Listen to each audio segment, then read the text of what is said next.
naman sila. Mga mata ay nakamulaga, inaantay na naman nila bagong issue kahit wala. Mga taong may problema, sobrang laki kaya estok muna, maya-maya ay magkomento na. Reklamador at mapanira, hula-hula, di ka nga kilala.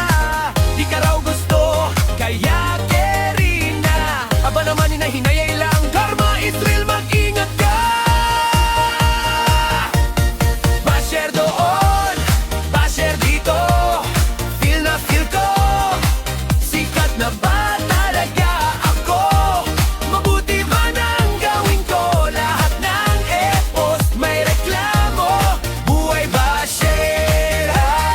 Hey, ha ha ha ha, magsawa ka, anong pake ko?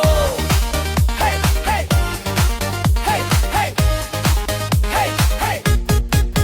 Kahit ano, pop ko'y ang gawin mo, may masasabi kahit ano. Huwag magtaka sa komento, wala